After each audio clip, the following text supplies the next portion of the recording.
On the Wake Up Radio presents The Center with your host, DC Radical One.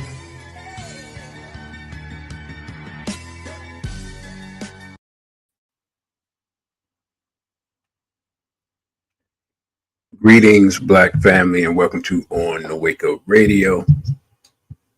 I am your host, DC Radical One, and you have entered the center. Shout out to our wonderful producer, Cindy Ashby. You can check us out on SoundCloud, YouTube, iTunes Podcast, Google Play, Stitcher, Spotify, and iHeartRadio at On the Wake Up Radio. More important than all of that, you can catch us at onthewakeupradio.com as well as otwtube.com.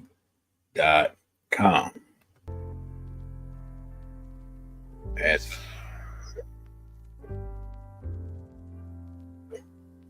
music banner. And let me greet the people that are here. At least greet the people who are here on the YouTube side. BB48 Straight Black Pride, brother, you got ripped off. BB48 Straight Black Pride, brother Elijah. BB48 Straight Black Pride to Sister Farnessa. BB48 Straight Black Pride to brother Kevin. Greetings to young brother. And BB48 Straight Black Pride to Straight Black Sa. So, first of all, before I get started, I want to make the announcement that more than likely, this is not definitive, but more than likely, this will be the last center broadcast on Sunday until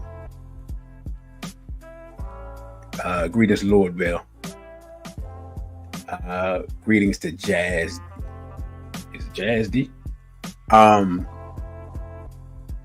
Next week, more than likely, I will not be doing the center, either on YouTube or on Instagram, because Malcolm X's birthday is coming up. My birthday is coming up after that, and basically that's the end of the month. So one of those weeks, I'm just taking off BB48 to Ito White's house. I just need to. First of all, normally I go to New York on Malcolm X's birthday. That's up in the air whether I'm gonna do that, but I just need a little rest and recharge. You know what I'm saying? And ramp up for some things that we got coming up this summer, because I'm expecting this summer to leading into the y'all can hear me, right? By the way, put a 1 if y'all can hear me. I'm expecting this summer to be eventful because it's an election summer, and a lot of things going on. Greetings of BB48 to Brother Crow. So I am more than likely, it's not definitive, but more than likely, I won't be on this upcoming Sunday. So, don't panic. Like, where the brother at? Because I know I've been consistent, at least with the Sundays. Thank you all for your support. If you're new here, don't forget not only to hit the like button, but if you're not subscribed, subscribe. Because, again, our motto is to get fully monetized or get deleted trying. And you can make the argument over our last few live streams. We've been more trying to get deleted than we have get monetized. So, and also, if you're new here, please go back and watch about the last 3 or 4 live streams dealing with the Constitution, and dealing with, because it's 2 parts of that, as well as dealing with possibility of World War III. Those are very important for all people, but especially Black people, to look into, because we don't hear about those things. Nobody else talks about them. I went around the internet to see if anybody else talks about this stuff. They're not talking about it, so that's why I talk about it. Excuse my voice for being extra raspy. I don't know what that's about, and I think that when I come back in June, if I come back June 1st, I'm looking at that as the date to do the discussion with the sisters, that will probably be the Sunday after Baba Baruti has the complementarity conference online. I think their complementarity conference is on the 1st. I'll probably do that discussion with the sisters on the 2nd, and I'll probably put that up on Instagram and here. So I'll do those of both, but I'll advertise. I'll do the advertisement for the casting call either Monday or Tuesday. All right, so now we got all that out the way. 2 things inspired tonight's discussion, and as we see, let me do it like I want to do it.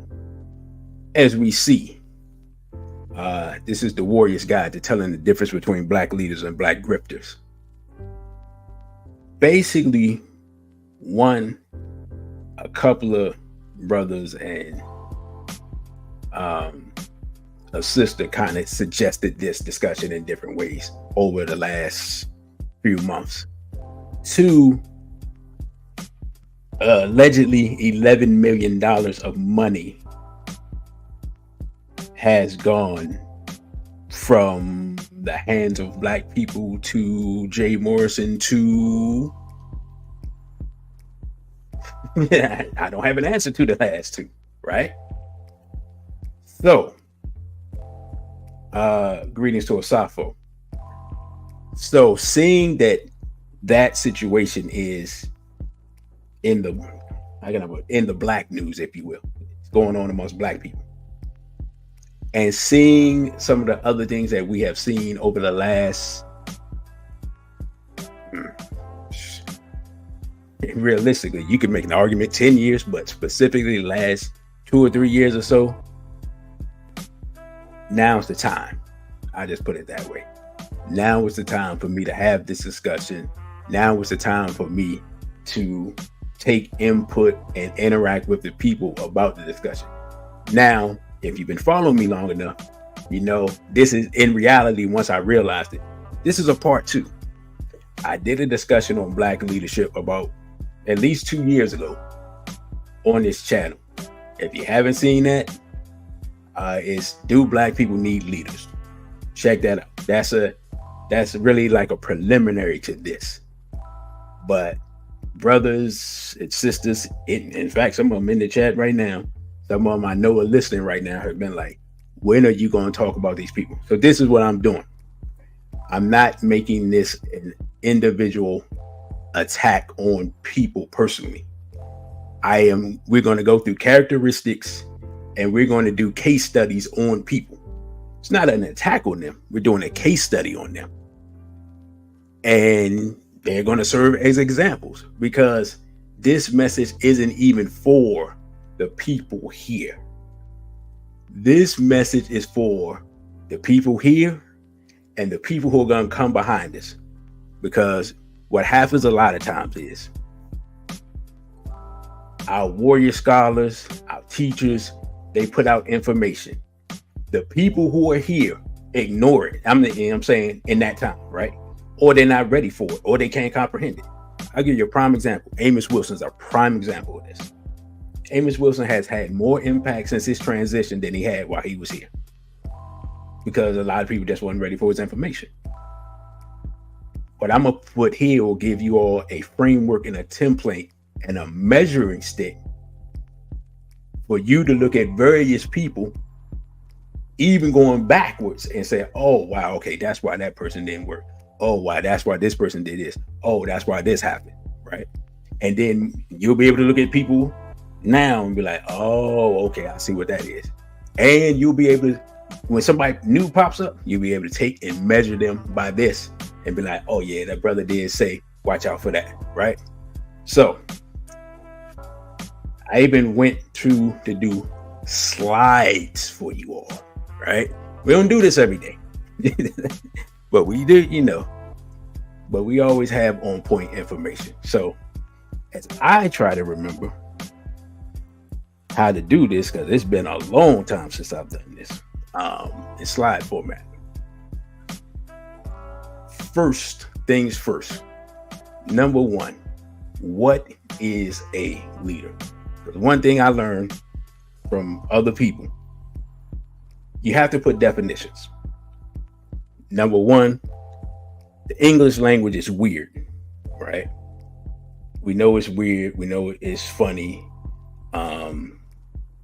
But let me take myself off of here so y'all can see. All right, so y'all can see the whole thing. We know it's weird. We know it's funny. We know words have 2 or 3 different meanings. So for this discussion, I went to the dictionary, just like I did for the last one. What is a leader? Leader, noun. A person or thing that guides, right? So that's what we're talking about. In this case, we're not talking about a thing, because you could say that for many people, the Bible is their leader or the Quran is their leader. That's a thing, right? But we're not talking about that. We're talking about a person that guides. Number 2, a guiding or directing head as of an army, movement, or political group. Now, why is that relevant? One, because we're being warred upon, right? So any person who would claim to be a leader in the Black community, who claim to be directing us, needs to understand that we are being warred upon, or they are already irrelevant in the discussion of leadership, right? Now, what else does it say? Of an army, movement, or political group. And Huey P. Newton told us that politics is about power, acquiring and administrating power, right? 3, a person who has a commanding influence or authority, right? Remember these definitions. I may come back to them. And lastly, the head of an organization. Straight Black, proud to Sister Nina. The organization part is very important because as Black people, one of the things that we have lost in the last 10 years, 20 years, it's been waning. All right, here's the weirdest thing. Truth be told, it's been waning since 1995. And I picked that date for a specific reason. And for some of you, if you're old enough, you know why I said 1995. Black people's ability and capacity to organize has been declining since that point.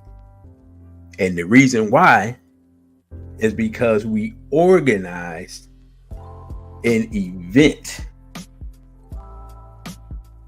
that mobilized a large number of black men. But we did not organize from that event to change the condition of our people. Exactly, brother. Million Man March. Now, later on this summer, I'm gonna redo my organize or die trying presentation for YouTube, because the information that Baba Kwame Ture presents as far as the difference between organization and mobilization, breaking that down, is essential for black people to understand, especially in these times, because you're going to see a lot of political mobilization, a lot of people popping up, being organizers and being quote unquote leaders. You're going to see that coming up because as times are going to get more turbulent. I could be wrong. Sometimes I like to be wrong, because a lot of times the things that I see coming are so horrible that I want to be wrong about them. You understand? So that's what a leader is. We clear on that? Any questions? Your time is now to ask. Greetings to real black gentlemen. Our brother said events as compared to processes. Indeed. Now, here's something that we have to ask. If you are thinking about joining an organization, supporting a person or group, here's some things that you need to understand. What are the qualities, or what are the qualifications of a black leader in the 21st century? Let's start with the basics. I did not put this in last time. That was a mistake. All right, I can admit that. Because when I went back and looked at it, I said, wow, I overlooked the obvious. They must be authentically, genetically black, having 2 black parents. Somebody's going to say, all right, brother, that makes sense, but why is that important? You know what my answer is? Barack Hussein Obama. That's my answer. He was presented to us as a black man, but his mother is white and his black father didn't raise him. And we see the outcome of that. Right? Any debate with that? Again, if anyone has any debate or any disagreement, then you can put that in the chat. Because again, I'm giving a framework. So if you think, hey, you leaving out something as we go through, you can bring that up. Number 2, they must have experience working in a black funded and black financed, black only organization. Why is that important?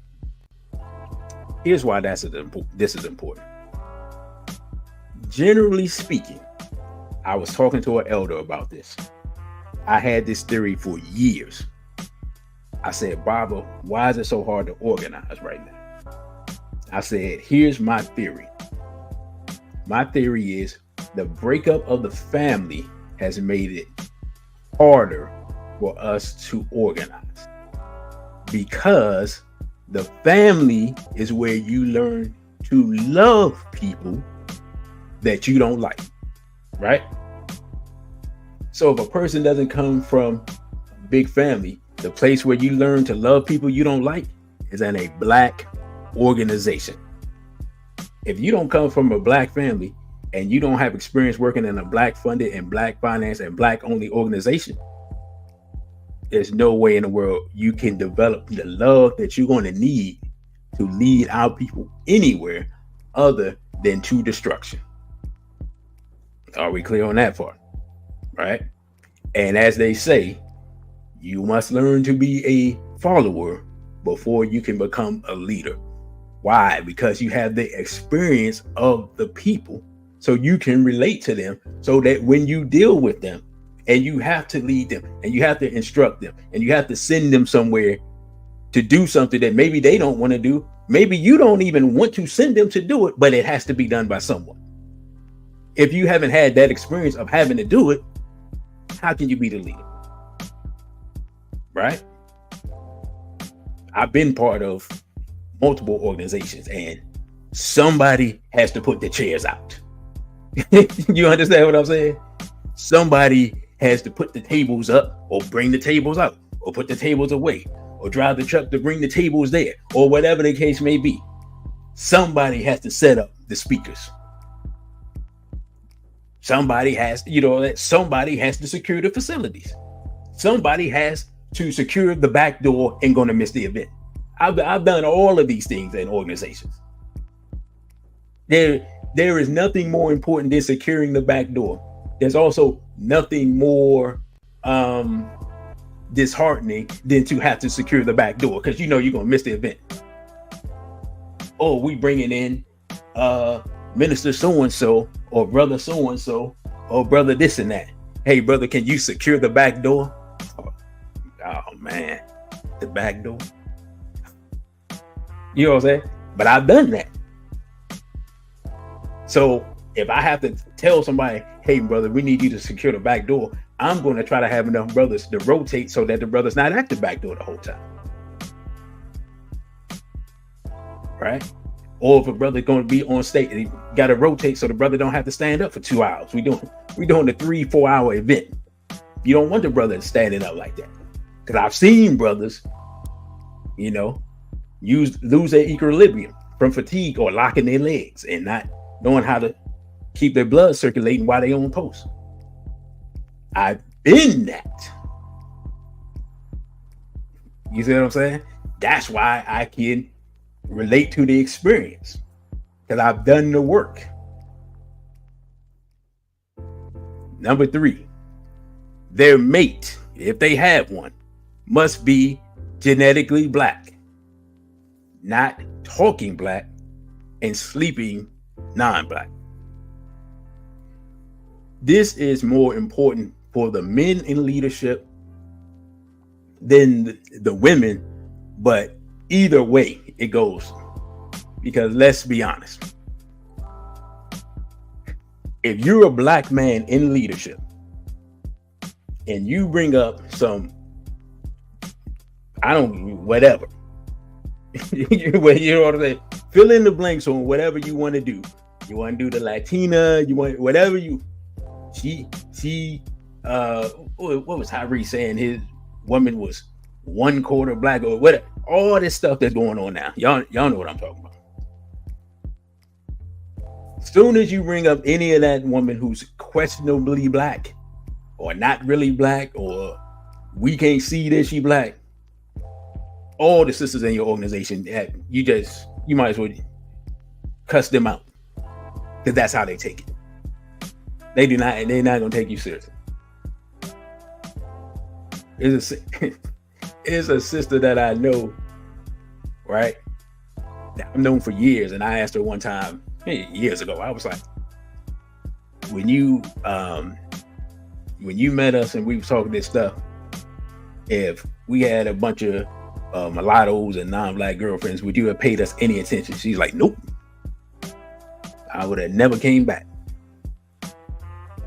So, and especially in these times with the climate that's between black men and black women, you're just disqualified. Your wife's not black. Disregard everything they talking about right there.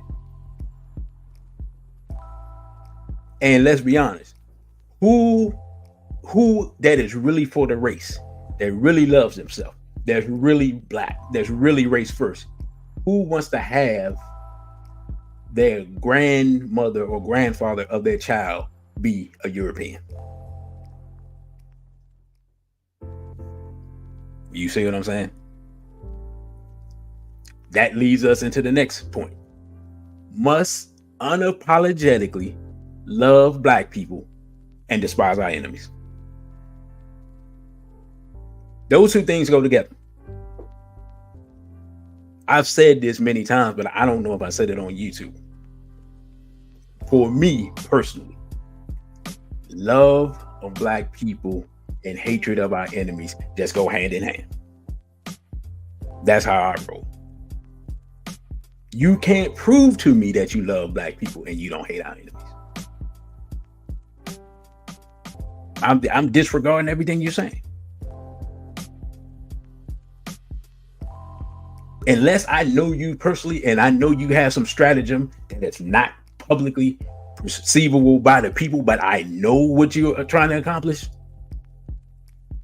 or you have a history of hating our enemies, and I can call you and make sure, hey, you ain't changing up on me, are you? And you like, nah, this is what I'm doing. You like, oh, okay.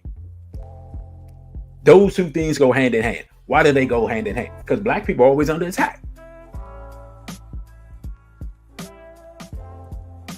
I'm the one that made the Africa versus everybody lecture to show us how we got enemies all around the world.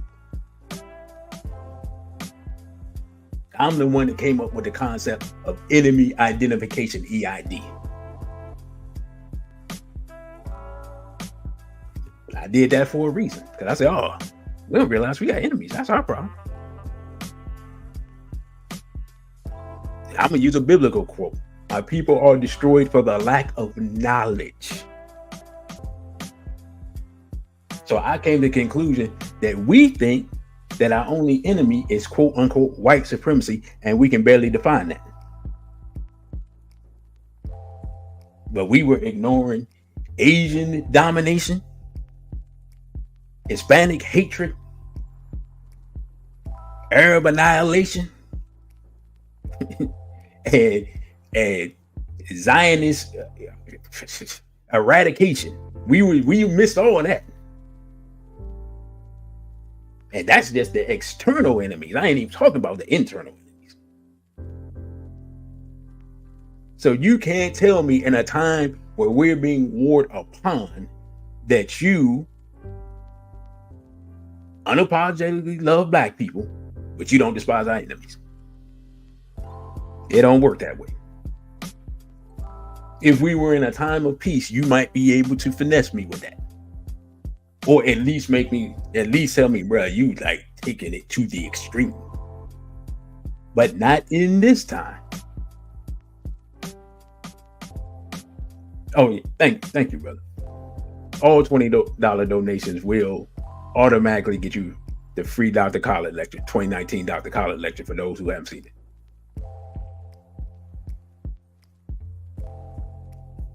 Next point. The qualified leader knows our enemies and are not afraid to point them out to us publicly and or privately. You don't know our enemies. You can't help us in this time. It can't be a nebulous thing. The system, capitalism. It's not. It's people. Who are they? What group of people? Which one is worse? Who's more of a threat? Who's the near enemy? Who's the far enemy? Who's a threat physically? Who's a threat financially? Who's a threat politically? Who's a threat without food?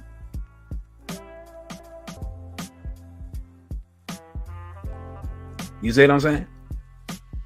These are things that the leadership in the 21st century has to have a handle on. This leads into our next point. Are able to point out the strategies of our enemies and warn our people in a timely manner. Also able to develop countermeasures to the above said strategies. I'm gonna give you an example. I hear people all the time now talking about feminization of the black male, them pushing homosexuality in school. They got transsexuals in the school, blah, blah, blah, yeah. Irritated Jenny was talking about that in 2013. People like, man, we got bigger fish to fry. That's not a big deal. We got other things that we should focus on. And some of those same people now, all of a sudden, they experts in the feminization. After the fact, you see how condition of our people now. Where was you in 2013, 2012, 2011? Now he was talking about it in the 90s, right?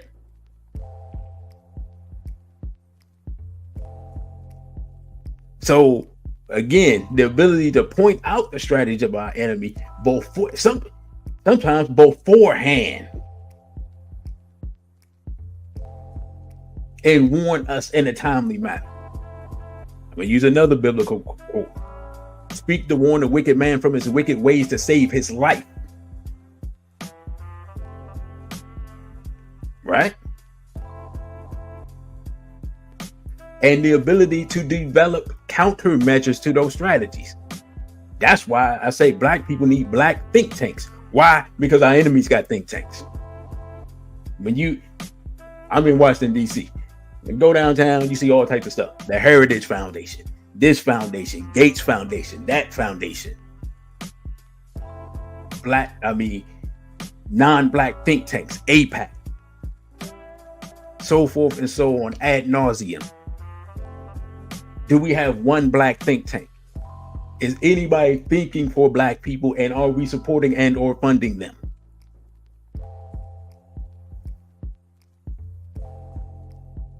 We don't even realize that we need that to survive. Because one of the reasons we're defeated is simply because we're outthought. Because other people actually are thinking, planning, and then doing action. We're acting out of emotion many times.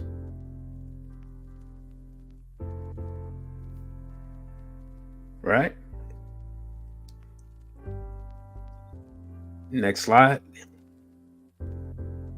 Essential qualities of leadership. Number 1, fearlessness. That speaks for itself. You can't follow a coward nowhere. Peace and straight black pride to the integrative school psychologist. Thought you'd be on time because you were most excited. Right? One thing, anyone who's ever met Dr. Khalid Abdul Muhammad, one thing you know for a fact, he was completely fearless. Remember, he went down to Jasper, Texas, after they had lynched a black man, putting him on the back of a truck. The Klan was out there, and he went down there with the brothers in AK-47. He said, I'm going to make sure that y'all get a fair trial that you deserve, one way or the other. Going to Klan country of Texas, it don't get no more fearless than that. He also squared off with the Jewish Defense League. Oh, okay, brother, you're right. Yeah, you're right. Sister was celebrating Mother's Day. I humbly apologize, sisters. I hope you had a wonderful Mother's Day, you and your family. Right? So Dr. Khalid was completely fearless. So that's the person I thought of. Before their sister Najee. And I'm gonna be honest, I've been around Brother Genie for years now. Brother Genie literally is like, hey, man, the ADL said something about our sister. We going to their building. Oh, okay. All right, cool. You know what I'm saying? He's just like, well, all right then. We're going to their building. We're going to the ADL's house, one of the most powerful organizations in America, and sit in front of their headquarters in Washington, D.C., one of the most policed cities in America, and we're going to tell them what we think about them to their face. Don't get no more fearless than that. Just watching D.C. People have mysterious accidents in this city all of the time. Dr. Khalid was so fearless that you had more courage being around him because he had enough manhood to loan you some for the day. So you knew you was with him. You couldn't be going out like no sucker, as we used to say back in the day. So that's why the fearlessness is so essential. because you got to take the cowardice out of black people. Because you know look, yeah, brothers is big and bad when it's other black people. When there's some non-black people involved, everybody seems to shrink a little bit. Even the brothers that's 6'4". You know what I'm saying? Like, hey man, you look like you down to 5'11" now. We said we're gonna have to face some white people. What happened?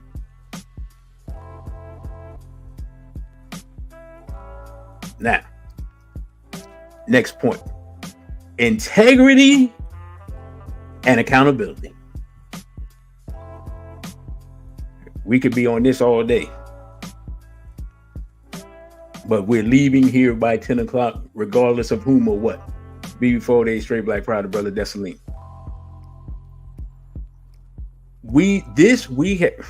Man, listen.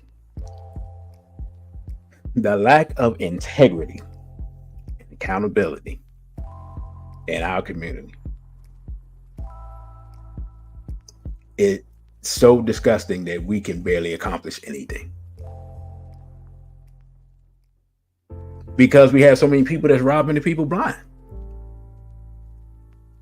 So I don't even be mad if the people say, man, I ain't got it, or I can't support that, or XYZ, because again, just as an example, because I didn't know how much money Jay Morrison collected, over $11 million. He said his fund was down, or the Tulsa real estate fund was down to $500,000. And then he sold the quote unquote black house for about 3.6 or so. Somebody help me out with the numbers. From my understanding, he did have a meeting with some of the investors, but there's no real explanation of, even if you disperse the funds for that 3.6 and that other half, that gets you up to 4. There's been no explanation of where that other 7 million or so went. Integrity and accountability. Boyce Watkins helped. Let's just call it what it is.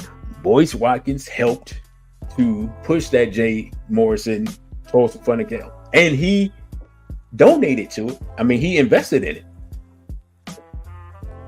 right? He is a PhD in finance. If you're a PhD in finance and you tell me that you are going to invest in something,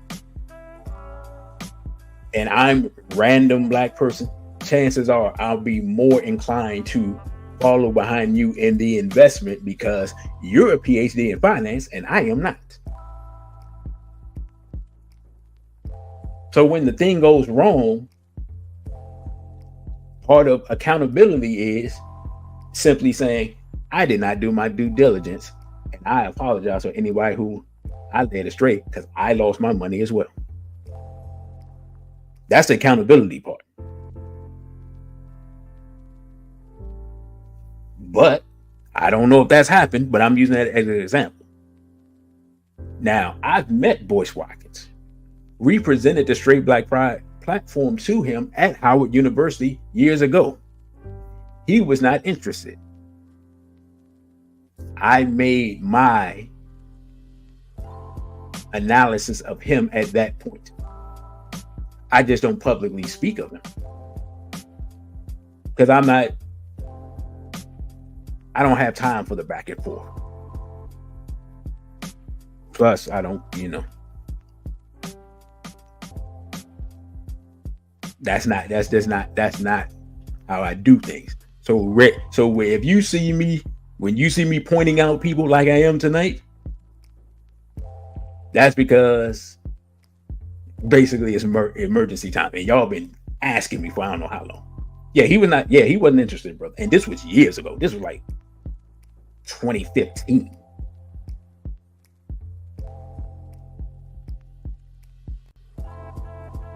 And so, we didn't ask why, or he wasn't interested. Okay, cool. We presented the program to him. He's not interested. Hey, maybe, you know, because I just took it as possibly, maybe he has other things on his plate, or maybe, you know, what, because you never know. Because at that time he was becoming more of a celebrity. There were a lot of people there. He was doing a lot of glad handing or whatever, but he was obviously not interested. Like, there was no question that, oh, okay, yeah, we're not gonna hear from him. Okay, cool. And we didn't, and we haven't. Now, as I always say, when people appear not to agree with straight black pride, my question is simple: which part do you have a problem with? The straight part, the black pride, the straight part, the black part, or the pride part? Because obviously you got a problem with one or the other. And sometimes you can look at somebody's eyes and you can tell which part they got a problem with. Right? Now, next, central quality of leadership: foresight. The ability to see things before they happen, or the ability to do scenarios and come up with probabilities of certain things happening. I believe there's a concept called game theory that works like this. I know the military does war games to test out different stratagems and whatnot. All of those things that they do to gain foresight. Part of having foresight is having studied history and our enemies enough to be able to guess what they're going to do. That's why Genie's so good at predicting stuff, because he studied our enemies for years. I've heard it. I've like literally sat there and heard him predict stuff and be like, I'm not sure of the time. He'll literally say, I'm not sure of the time, but what's going to happen is X, Y, Z, A, B, C. And it may be a year and a half later, and we'll be talking, and he be like, oh, you remember I told you all that year and a half ago? I was like, yeah, I do. You see what they did, right? Yeah, I see. Foresight. I told a brother something back in February that I saw coming this summer, and every time I turn on the news in DC, they talk about what they call it, city under siege. They wasn't saying that when I said it. City under siege. They focus on the crime of young black people. And I told them they was going to do that in February. Because some things that I saw, I was like, oh, I seen this before. He did this when I was young. I see what's coming. But our young people don't see it. And their parents don't see it. But I see it coming.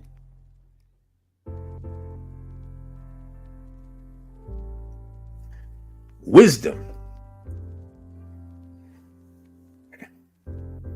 Man, when they talk about wisdom coming from experience as opposed to age, because some people, as Bob Baruti says, some people are older, not elders. The wisdom comes from the experience. Wisdom also comes from studying our history, culture, and traditions, especially Proverbs. The more Proverbs that you absorb and can apply, the greater your wisdom will be as a black person.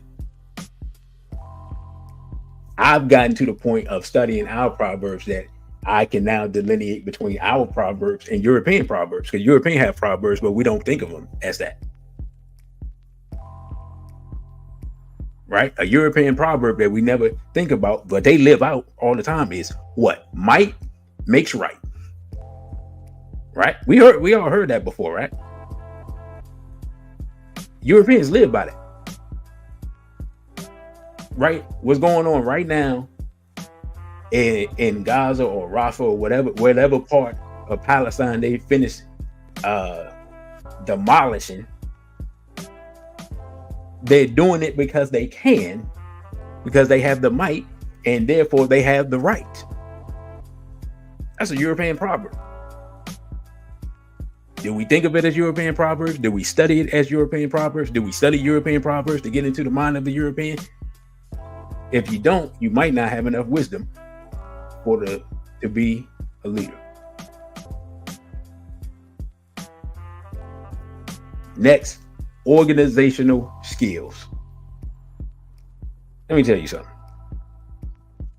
Organizing Black people is harder now than it was when I first came into the movement 30 years ago.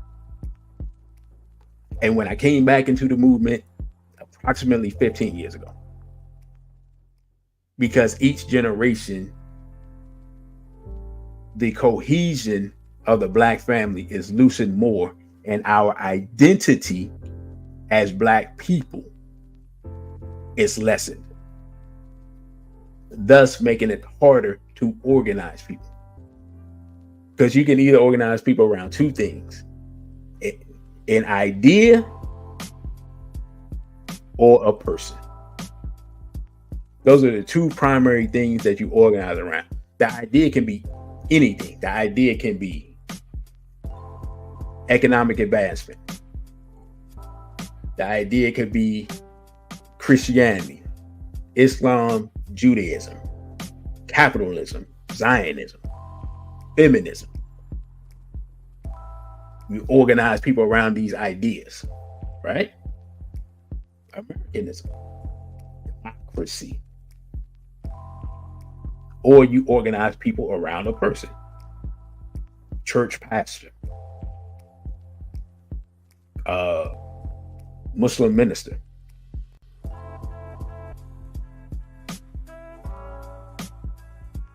So the organizing is going to come around one of those two things. The biggest problem is organization around the person is limited to the person. Organization around the idea or the ideal is multi-generational. It is extremely difficult, though not impossible, to organize around a person that isn't here. Except that you deify them.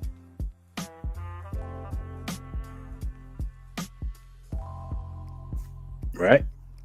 But the ideal is everlasting. You can, even if you need to, name the ideal after the person, i.e. Garveyism. Okay, don't want to organize around Garvey because he's a person. You organize around the ideal that he represents and name the ideal after him. Thus giving honor to the ancestor and organizing around the ideal. But the leader has to have organizational skills, which being in the organization before helps. Because I don't know of any other way. Like, we don't have that I know of. Now, somebody correct me if I'm wrong. We don't have an organizational academy. So the organizations that we have serve as the training centers and the incubators of the organizational skills that we need for the people that's going into the community. Right? Sister Farnessa says, the more that we date, marry, and procreate out, it's harder to organize. Oh yeah, definitely, because all those people, they finish.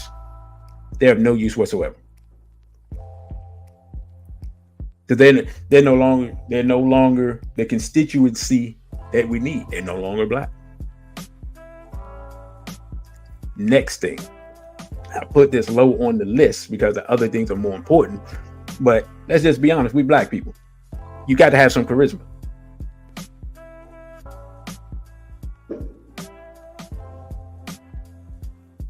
As I'm over here trying to make sure that they're not shooting. But you have to have some charisma.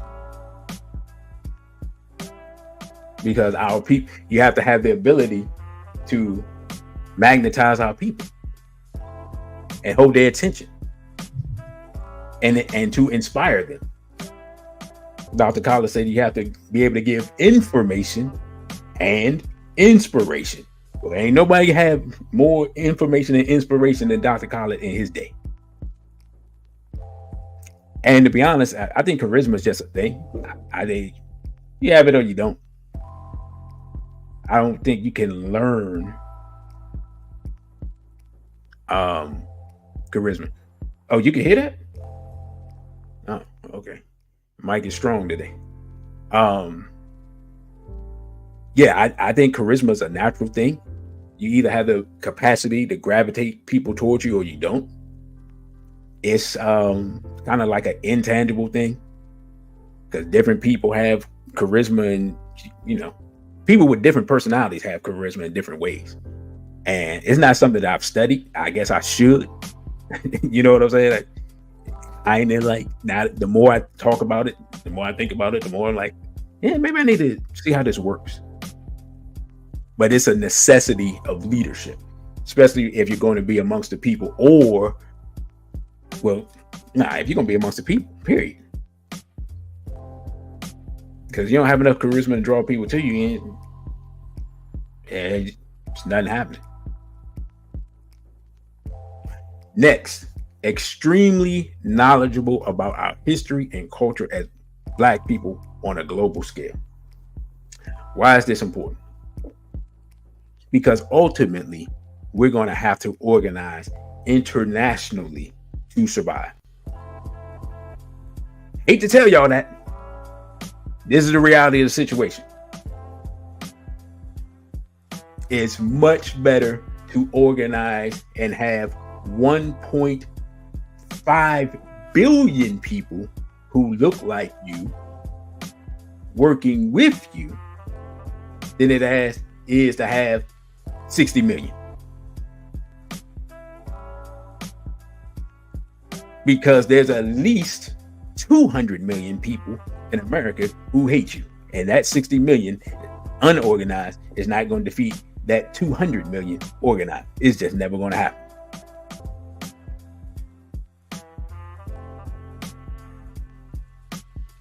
But in order to do that, you have to have the knowledge of our history and our culture, not only here, but in other places. Because here's what people don't want to admit. If you took Black people from around the world, Black people from England, America, the continent, Caribbean, South America, if there are any Black people in Antarctica, if there are white people around other Black people, then they can get past the same notes. And we pass notes around about what we're facing. We're going to be shocked how familiar everything is to us. It just may be different languages. It just may be different people. If you go to West Africa, they may be like, yeah, man, those French was a problem. We had to get them out of here. Another part of West Africa, man, those English were a problem. We had to get them out of here. South Africa, those Dutch were a problem. We had to get them out of here. You go to the Caribbean, man, you don't know who they might say. They might say Europeans. They might say Indians, Chinese. It's just a rotating roster of enemies in the Caribbean. You go to Brazil, man, those white Brazilians are a problem, man. We can't get them off our back. And you come to America, at this point, it's to take your pick. Man, the white supremacists, the Zionists, the Chinese, the Japanese, the Arab, Hispanic. Literally in America, depending on where you live. The Hispanics on the West Coast, they be going buck wild on Black people. Right? But if you go to, you go to Mississippi, No, you ain't worried about the Hispanics. It's the rednecks is going buck wild. You got Europeans chopping up black women in Milwaukee and Louisiana and Connecticut. We can't figure out if they white supremacists or Zionists. We got to figure out what's going on. But what we do know is people who all look white are chopping up black women all around the country. And as black men, most of us ain't even bold enough to even say nothing about it. Straight black pride of brother Jirake. But we haven't even inspected to see if there's sisters in Kenya being chopped up by Europeans. Sisters in South Africa being chopped up by Europeans. Sisters in Ghana being chopped up by Europeans. This may be an international thing and we don't know it. Because we haven't even compared notes. That's why you have to be extremely knowledgeable about the history and culture of black people on a global scale. Because our problems are global. Because there's no way that we can go and relax if there's somebody that's non-black there that we're not going to have some problems. Right? Now, past mistakes. Mulattoes in leadership. For this discussion, mulattoes are mixed people who often, actually almost all the time, whether publicly or secretly, identify with their non-black parent. Now, I'm going to ask you all a question, and I'm going to drink some coffee after I ask this question. Are y'all ready? I understand there's a 7-second delay. The question is, how many mulattoes are in this picture? I give y'all 30 seconds.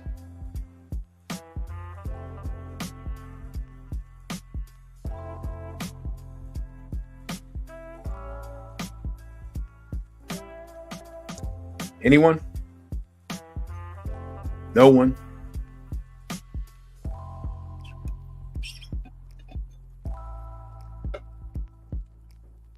Brother Crow said, Brother Rock said 4 or 6. Sister Najee said at least 4. 7779311 said 2. Brother Desaline said 2. And Brother Crow said 2. All the people said 2. Tell me the 2.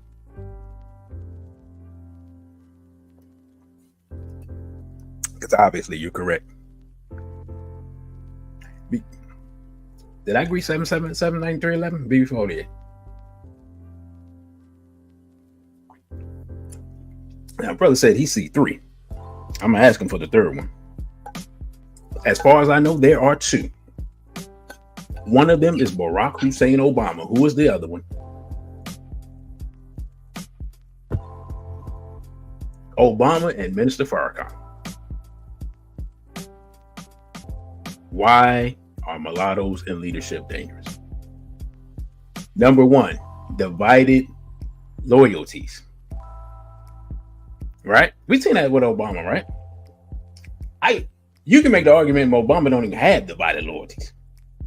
You just make an argument that he does against black people. He can't think about. Y'all remember this? I didn't have time to load up the video because I forgot about it. Remember, he told us stop complaining, stop belly aching, put on your marching shoes. That him or is Mr. Biden telling the ADL or APAC, is he telling them stop complaining, stop belly aching? Did he tell the Hispanics stop complaining, stop belly aching? Did Mr. Obama tell the homosexuals stop complaining, stop belly aching, stop twerking in front of the police? Right? Nah, he didn't say none of that. He just wrote bills for him. Wrote bills for the homosexual. He wrote bills for the police. That's what Obama did. The police were murdering black people. Obama wrote a bill to protect the police.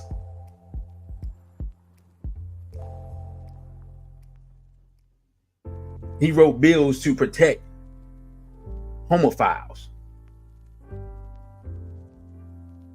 while black people were being shot down in the street. And Michael Xavier Johnson had to raise up and attack police terrorism head on, using his military training and identification of terrorists, because that's what he was trained to eliminate. Identify and eliminate terrorists. They just happened to be wearing police uniforms. The terrorists had infiltrated the police, so he neutralized them.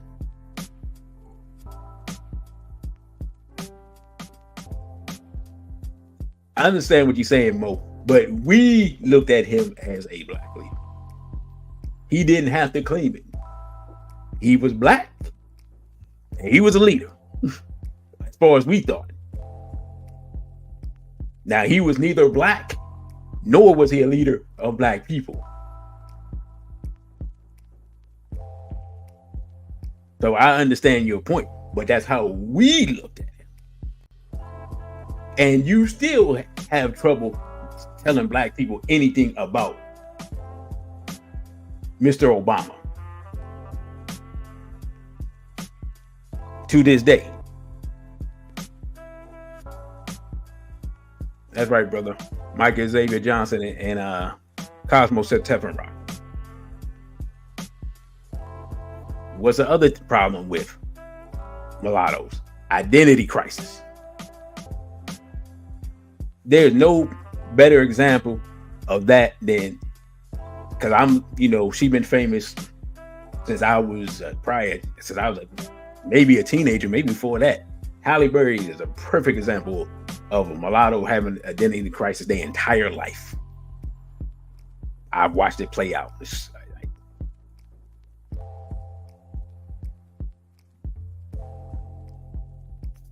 Number 3, superiority complex.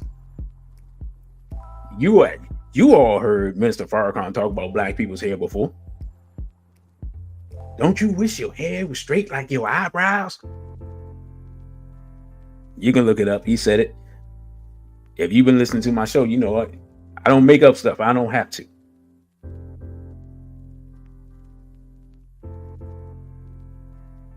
When mulattoes come in the room, they look to lead, and we look to give them the job of leading. It's so bad. I mean, think about it. It's so bad. Sean King came and pretended to be black and taking people's money and standing in front of people acting like he's some leader or something. That's a whole white man. What's the bride? Rachel Dolezal. She leading the whole NAACP chapter.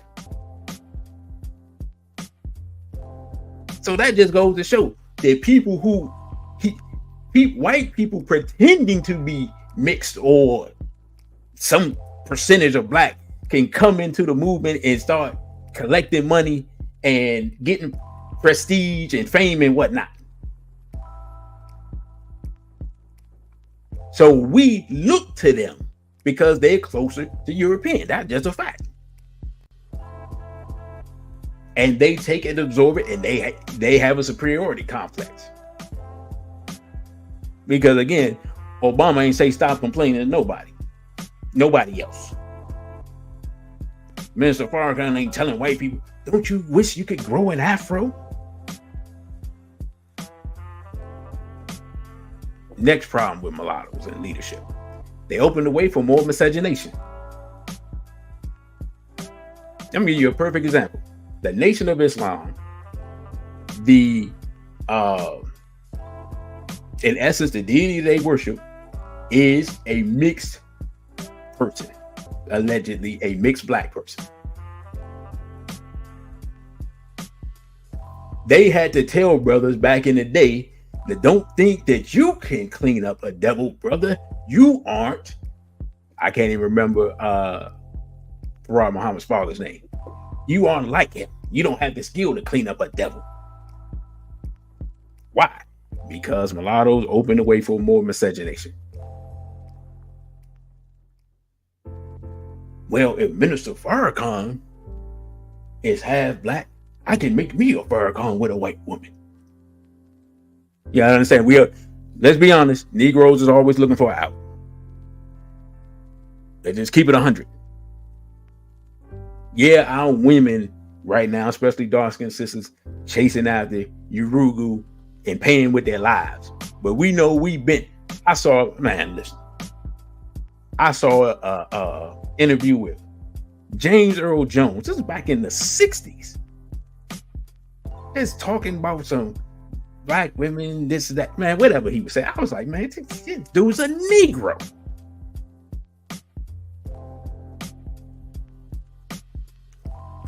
Thank you, Brother Crow. So, as black men, we cannot even, we can complain, but again, we set the lead on cooning and chasing after non-black women. And now our women have caught up with us and chasing after, Serena did her thing, and then that TV show Scandal, and is off to the races. We're having a competition to see who can destroy their seed faster. And the more we do that, the more Obamas that we're going to bring up.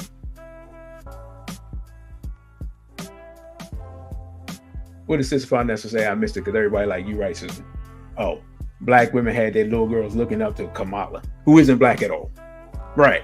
We so confused now that we working with people that ain't no, maybe less than, maybe 25% black. Because people go infiltrate our HBCUs and hang out and get the sister cut and learn how to, do the black girl magic thing. And then what did Kamala say? I'm not going to do anything for black people. Again, I played that multiple times. I'm not making it up. I have a vast library of stuff. This is just a culmination of some of the other discussions I've had.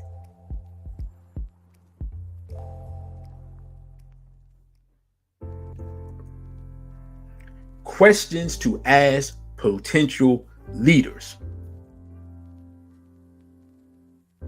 Right? Something that you need to ask people. Number one, who was your teacher and what is the source of your knowledge? Generally speaking, if you see a person that's a leader, you think that person knows more than you know in some way, shape, or form. As far as I know, brother, Elijah Muhammad, both his parents were black. I know he looks unique.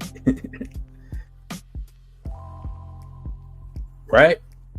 Now, for me, when I was a young 5%er, that was a thing that you had to be able to trace your lineage back to one of the first 9 born.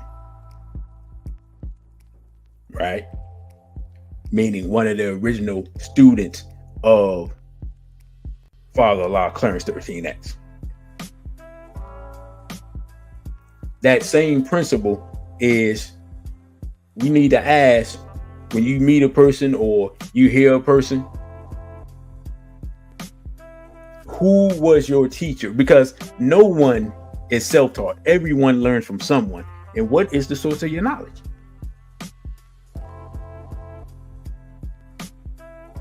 Okay, brother. Yeah. But that's what it says. I'm going to get to that. Because a lot of times you see people come out of nowhere and they say that they have this skill set or this or that. And just like, okay, where'd you learn that from? Using Jay Morrison as an example, because I don't know a lot about him, but you say, hey, I'm a real estate expert. Okay, cool. Who taught you that?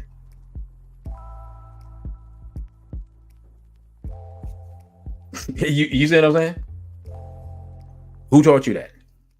What's the source of your knowledge? What's the source of your expertise? what tangible assets do you have to show that you are an expert in real estate? Because again, you're an expert in something that's tangible.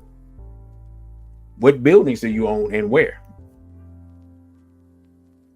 Right? Someone tells you that they are an expert in crypto. Can I see your crypto portfolio? Or they're an expert in stocks. Somebody tell you they're expert in organizing. What organizations have you been a part of? What organizations have you started? Right? That's one of the quickest ways to vet somebody. Who is your teacher? What is the source of your knowledge? Even Dr. John Henry Clark had a teacher.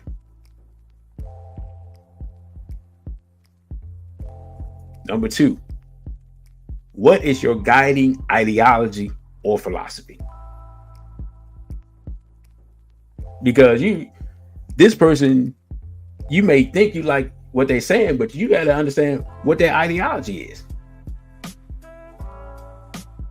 I've heard people that are staunch feminists say a couple of coherent things,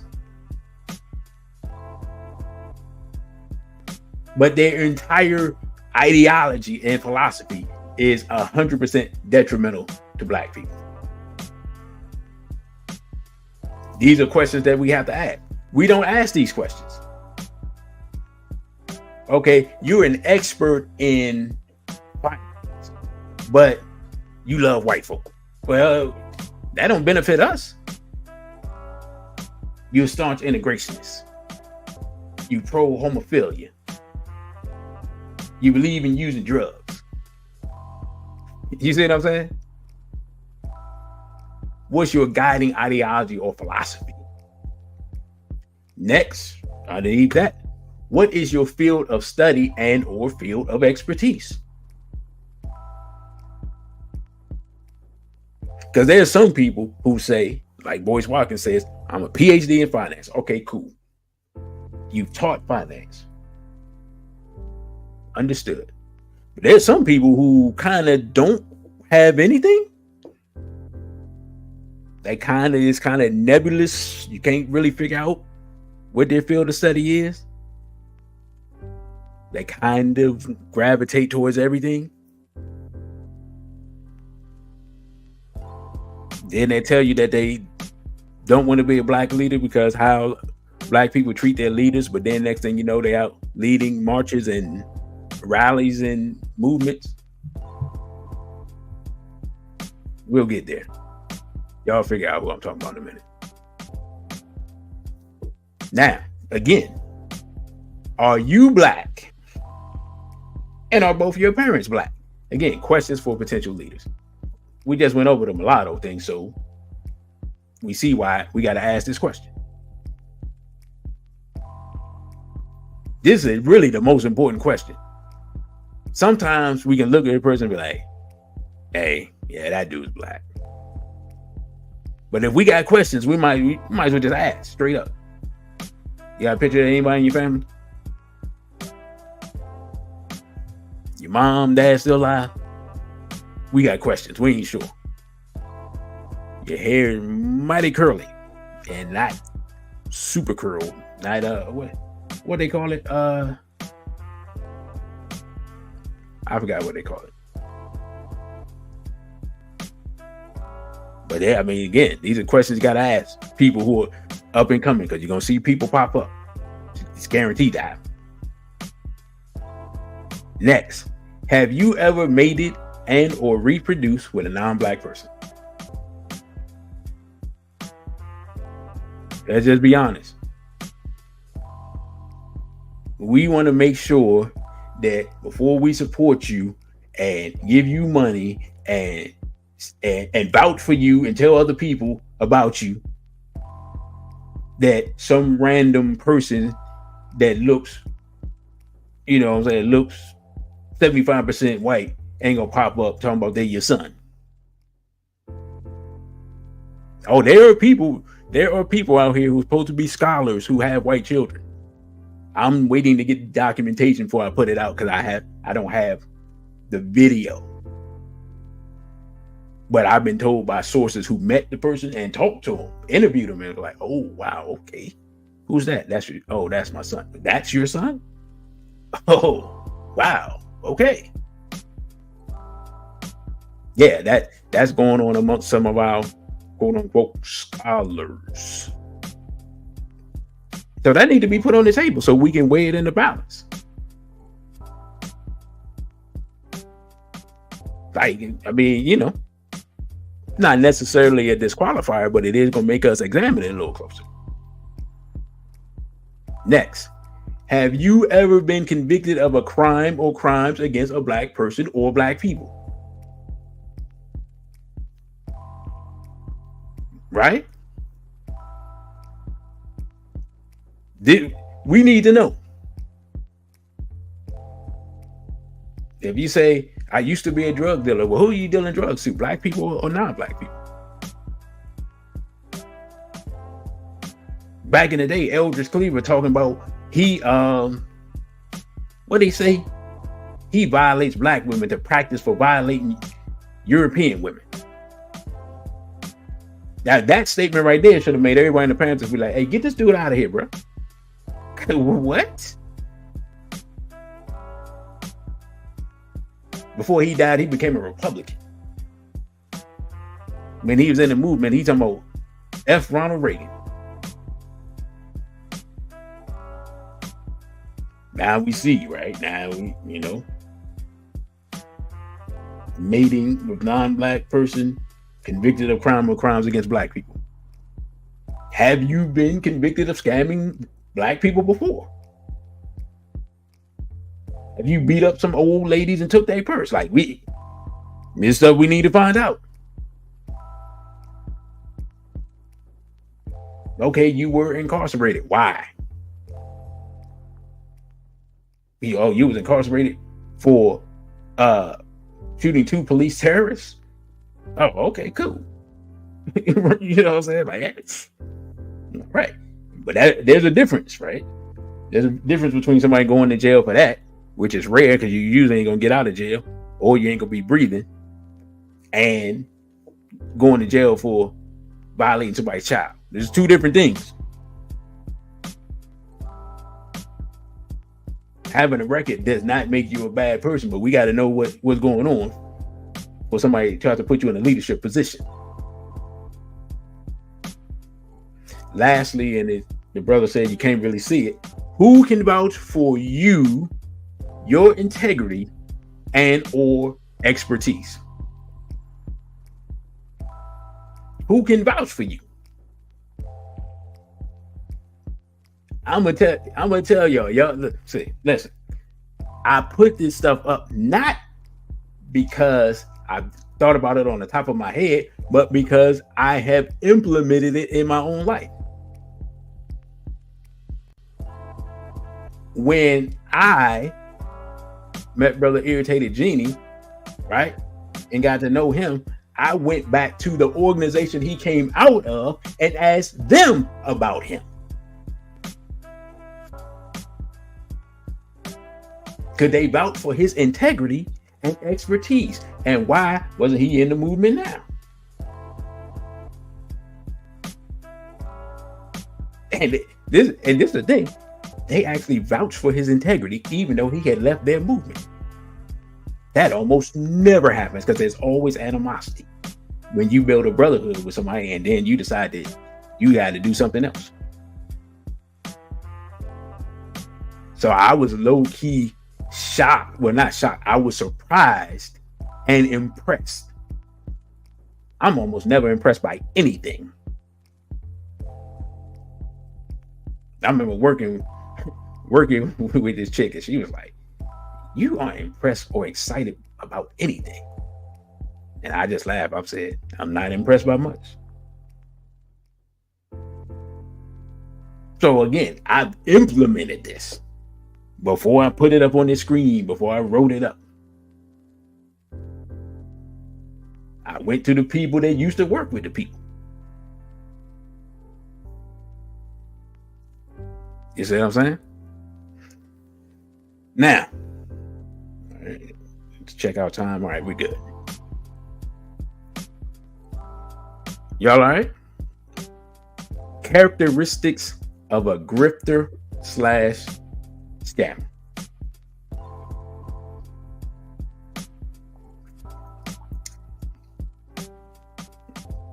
Number one, nebulous or obscure origins and or field of expertise. Barbara Rudy said that there's an African proverb that says no one head can hold all wisdom. It's not possible for a person to know everything about everything. And if a person comes off that way and they don't have like any field of study, and also like their origins are kind of nebulous, you know, they seem to have come out of nowhere. No one seems to have known them before they came out of nowhere. Person might be a scam. Number two, racially disloyal. That speaks for itself. Most of the time that we find people who are scammers, at some point we figure out that they racially disloyal. Like we see them hugged up with some European female. It is what it is. It's just a matter of time. You just got to set the clock. Number three, extremely materialistic. One thing about the scammer, what you gonna always see them with? You're always gonna see them with the fly stuff. That appearance of success is how they get your money so that they can be successful. You see what I'm saying? The whole fake it till you make it mentality. I got the flyest gear, the flyest girls, the flyest car. With your money. Look at this new house I bought. Look at my tailored suits. My barber keeps me fresh. With your money. Think about it. Like most preachers, until they get just overly big and fat, they got the freshest gear.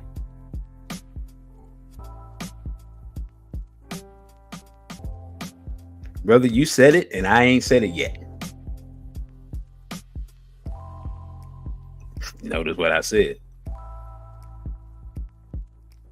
Number four, often represent a non-black God or anti-black religious system. Now, this isn't 100%, but this is often the case.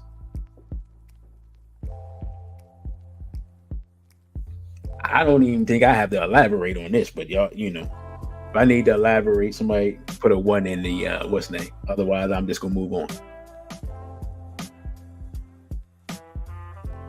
Since most of our people worship non-black gods anyway, that makes it that much more easier to flim-flam the people. What percentage of black people worship a black god, if we're being completely honest? Right? Have grandiose titles and or names. The prince of that, the king of the other, the ruler of such and such, the master of so forth and so on. Right? Especially titles that you give to yourself. Y'all know what I'm saying. I mean, I've seen this for like decades, going way back. Since Parnessa say the king of Zamunda, right? The high prince of Wakanda. You know what I'm saying? Often charismatic and slick talker. Rarely talk straight and to the point. Shout out to my people from New York. Y'all seen this before. You go to Harlem, put your hand in your pocket while the dude is talking. That way you make sure your wallet doesn't leave after the conversation. Those are the type of dudes I'm talking about.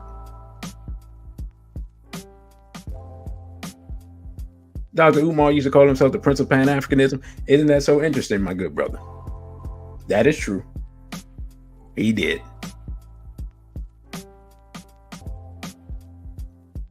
Now, of course, one of these does not make you a scammer. So when you start adding them up, that you like, okay. Funded by our enemies and or represent their ideologies. Basically, this is just Black Lives Matter. They're pieces to Brother Lee Clinton. They're the prime example of that in this day and time. Now, before that, NAACP, prime example.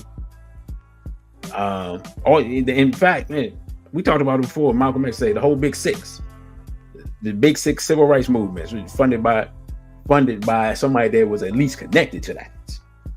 Whether or not the funder was Hat himself, the money he was given was Hat money. So I mean that speaks for itself. The fact that they're funded by our enemies, right? We got 3 more.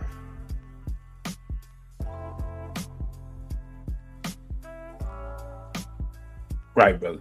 Right. Yeah, but at this point, they're not even really relevant on the scene today. But I get your point. Traitor / grifter red flags. These are just things to look out for. Number 1, often refers to Black people as N-words or other derogatory terms. Black people who love Black people don't call Black people N-words. Argue amongst yourselves in the comments. I'm standing on this hill and I'm dying on this hill. The Right Honorable Marcus Garvey said, we deprecate the use of the N-word. That means we hate it. It's disgusting to us. It is offensive to our ears. And the small hats were the ones who were pushing for the use of the N-word 100 years ago. And the small hats were pushing for the N-word through NWA 60 years after that.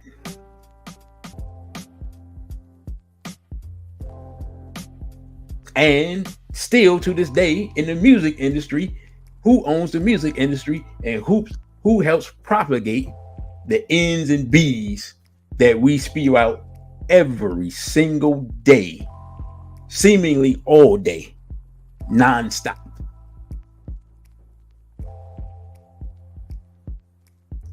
We're the only people that I'm aware of on earth who consistently refer to themselves by a racial slur.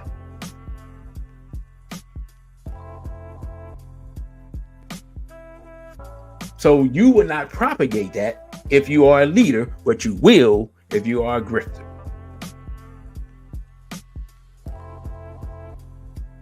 Point number 2.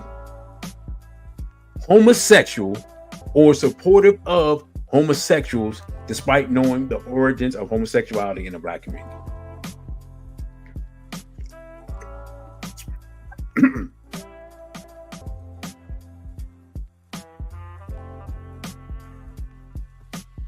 Excuse me.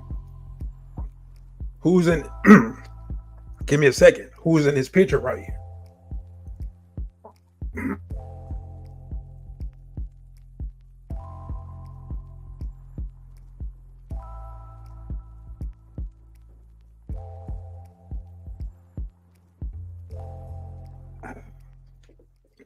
My bad. Losing my voice.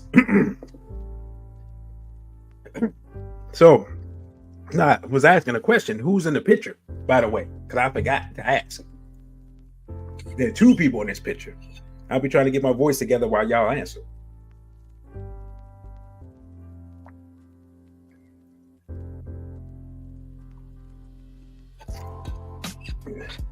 All right. I feel better. Now, while I'm waiting for y'all to answer the question. Number 3, elevates non-Black women above and or equal to Black women. Now y'all gonna say, DC, what that got to do with anything? It's just a trait that I noticed. Now, I can't find the video anywhere, but there's video of Tariq talking about, yeah, that's what I'm talking about. While he's looking at European female on TV, talking about, yeah, that's what I'm talking about. Look at everybody, everybody tight, blah, blah, blah, blah, blah. Thank you, Stingray Cool Podcast. I can't find that video. If I had that video, I would have loaded up. I can't find that video anywhere, but I've seen it. He was praising a European female for her physique. It might have been Hulk Hogan's daughter, if I ain't mistaken. It's been a while. Your brother Ryan Brown said, "You seen it, right? Right, you seen it. Okay. Yeah, I'm not making stuff up. By the way, did anybody? Did somebody get it? Yeah, Marcel Dixon, right? Marcel Dixon, open homosexual. Marcel Dixon will be at the reparations rally with Tariq Nasheed. Tariq Nasheed made a whole buck-breaking movie. And that's his man right there. In essence, that's his political liaison. Just process the information that I've laid out for you. Next, the funding for projects is obscure or nebulous. Have you ever looked at certain people and tried to figure out where they, like, how they always got money? How they always able to do certain things? And you can't really figure out where it is. And it's not enough support from our people to do the stuff they're doing. But they always have money. They always have connections. They always have abilities to do stuff. Even though they don't even have an organization in place. When you see somebody where their money's obscure like that, it's usually because their money is coming from somebody else who's not part of our community.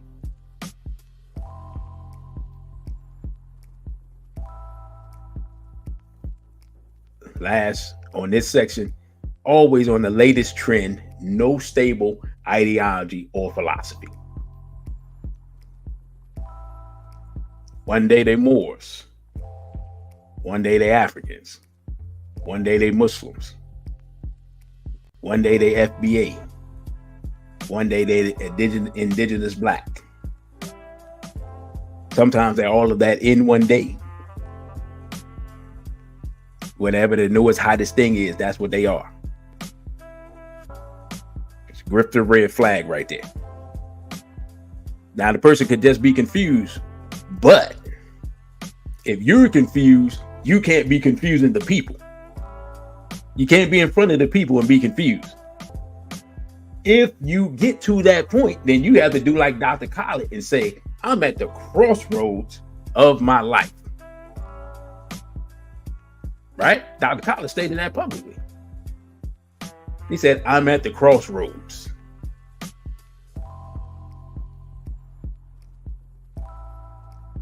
Right? So when he got to a point where he could no longer follow the position and ideology and philosophy that he was following, he made the announcement, I'm at the crossroads of my life. Y'all got to give me time before I make my next step. But these people, they bounce from ideology to ideology within the same week. You can't even keep up. One minute they opposing somebody's ideology, the next minute they taking over the ideology that they opposed and renamed it, rebranded it, then took their stuff over.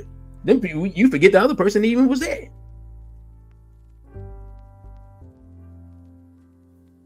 Right?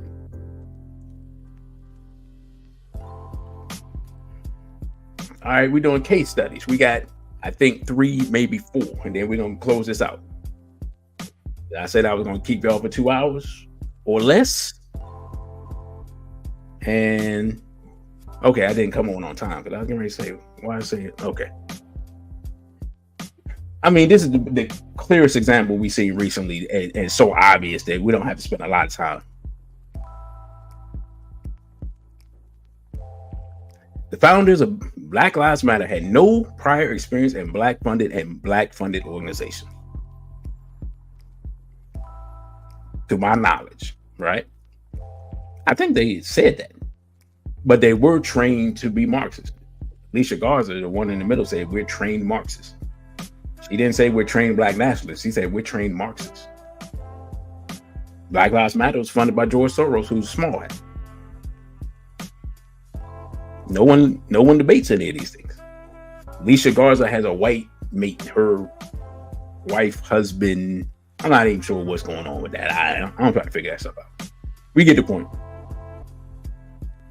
And Black Lives Matter was a front for LGBT. None of this is debate. Does anyone have any debate on this? Like we remember all this. All of this is clear. To me, this was the clearest open example that we could have, that we should always put in front of our children. Say, hey,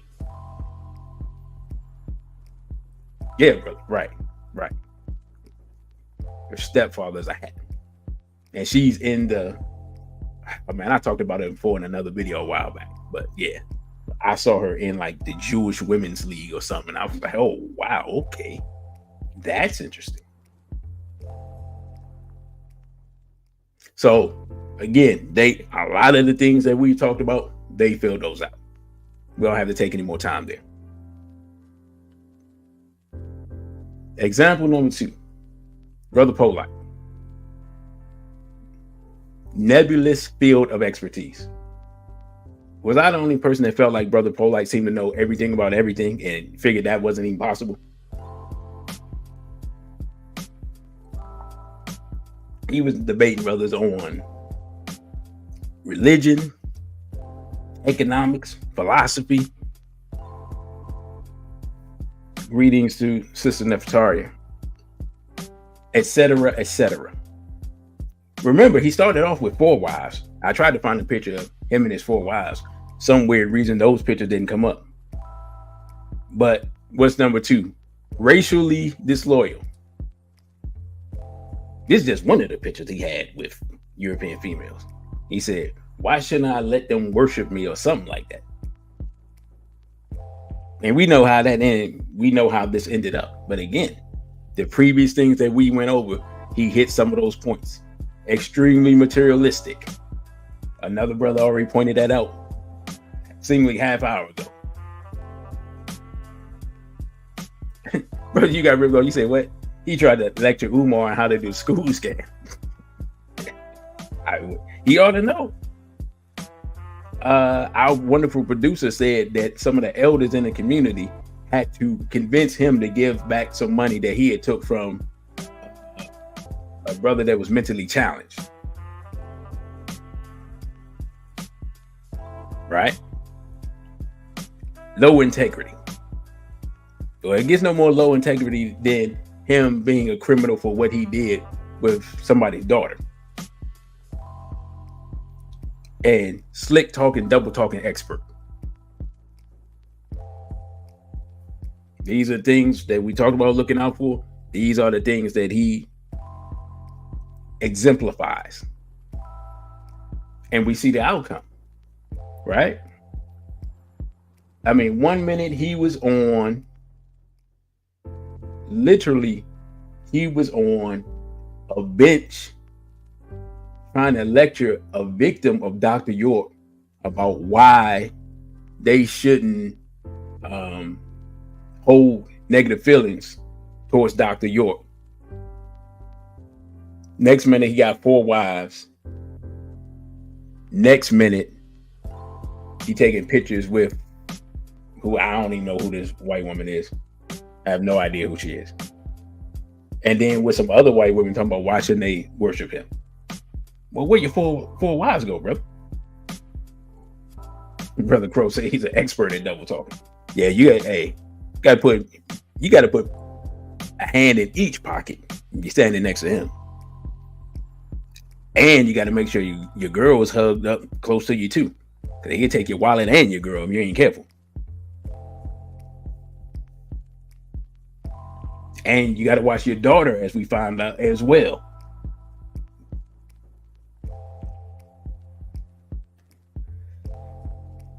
Jermaine J. Morrison. Again, I don't know this dude's origins. Allegedly, he's a convicted felon, former drug dealer, Brother Vincent Ali. Please send me an email at my email address up here so I can send you the Dr. College lecture, brother, because you have donated before, and I was looking for you the last one. It's dc.radical_1@protonmail.com. From my understanding, he claims to be a devoted Christian, but I just saw something today that said that Jamal Bryant said that he's not a part of his church anymore. Yeah, please hit the like button for this, please. And then I saw, did I save it? I don't think I saved it. I might post it on the, I don't know what's the name thing. He has an event coming up with some sister that's a preacher, and they're talking about God and money. And I'm just like, somebody sent her an email, and maybe she don't know. Questionable business ethics. I don't even think we got. I mean, you start off with $11 million, you end up with $500,000. It gets them more questionable than that. And what somebody told me is that when they looked at the fund, he was the CEO, the COO, and the CFO. And he might have been something else, but first of all, it's almost impossible to do those three jobs in any corporation, let alone something that is managing $11 million. How are you gonna be the chief financial officer, the chief executive officer, and the chief operating officer? What kind of board is that? Where's the balance? Where's the expertise from other people? Where's the input from other people?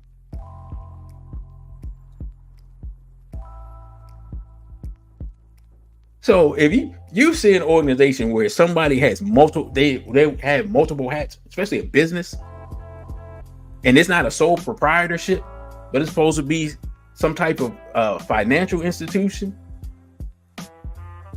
and they doing multiple jobs, and they're in control of the money coming in and going out. Oh no, Malcolm X said you've been had, you've been took, been bamboozled, led astray, and run amok. I have found at this point no tangible evidence of him being an expert in his stated field. I could be wrong. I'm saying I have found no tangible evidence for him being an expert in his stated field.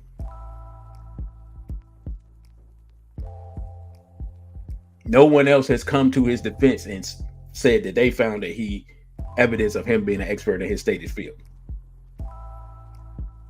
To me, losing $11 million proves to me that you are, in fact, without a doubt, not an expert in that field.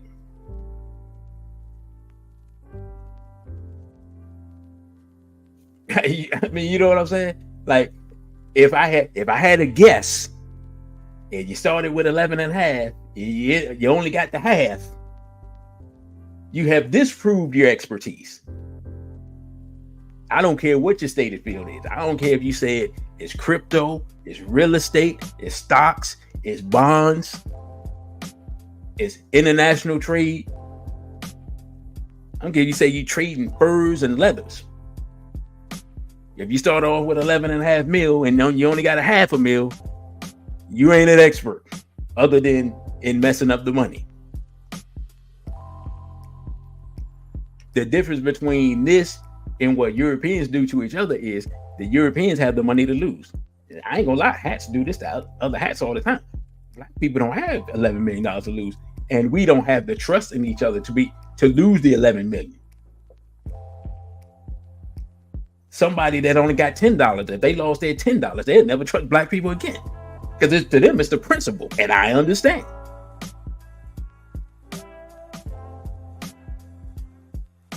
This type of stuff makes it that much harder for us to organize around the principle of blackness, because you came in on the what? The principle of blackness.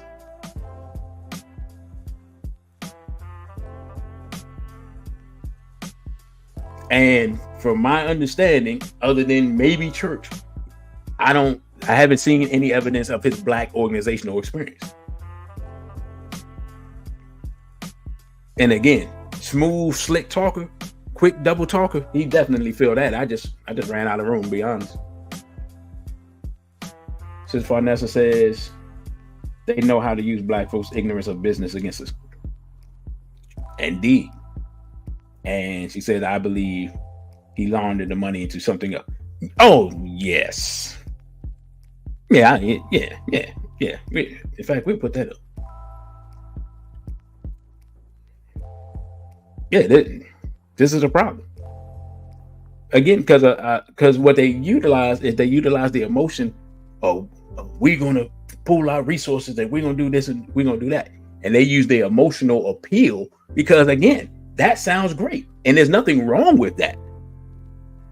But when you set up a business entity and all of the money goes through you and you totally in control of it, oh yeah, you gonna have a problem, as we see.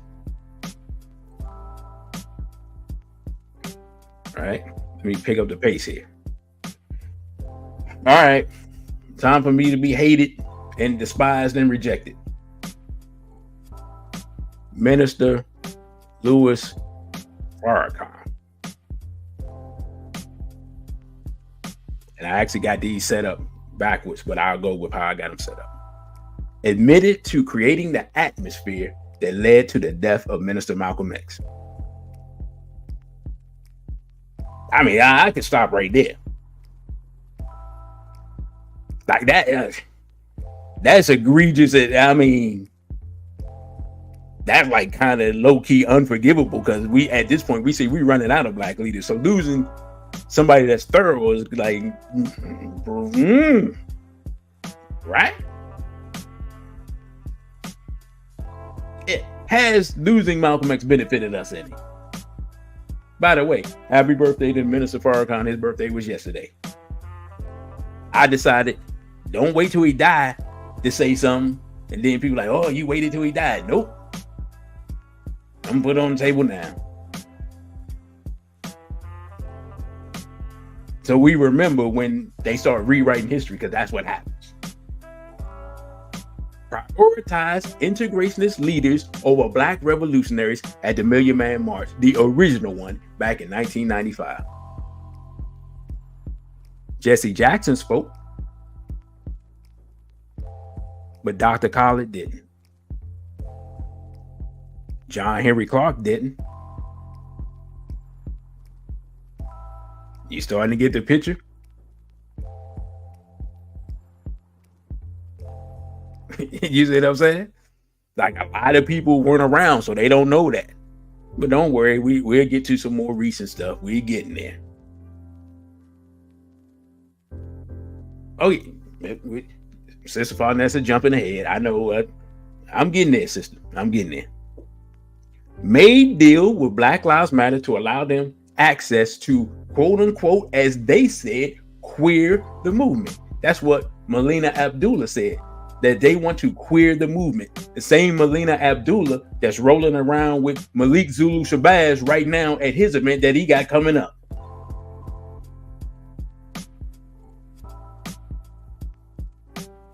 Shout out to Malik Zulu Shabazz.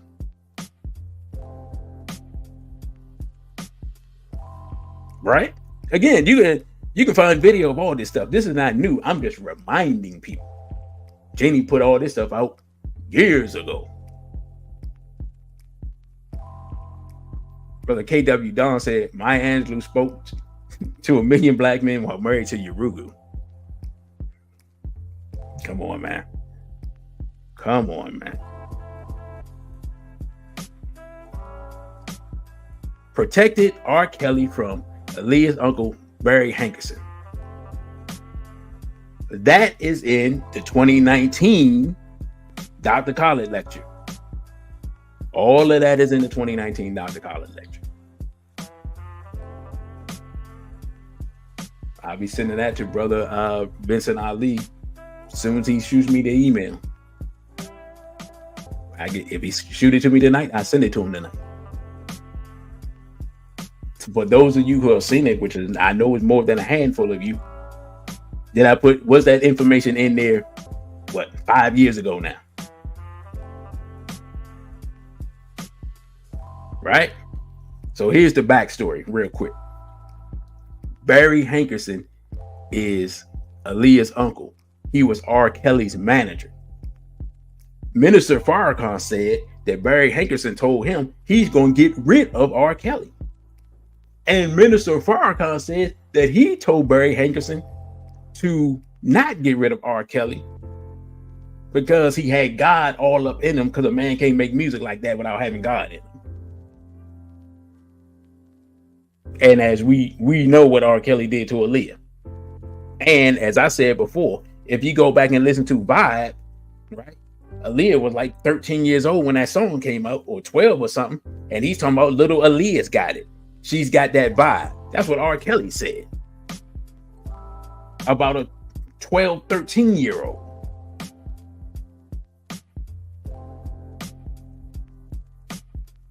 All of this can be researched. Documentation beats conversation. I just can't play the song because they demonetized that. But you can look the song up. R. Kelly in the public announcement, Vibe. Listen closely.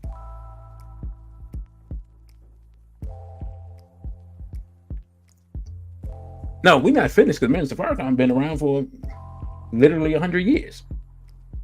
Questionable genetic origins. May have white Jewish father.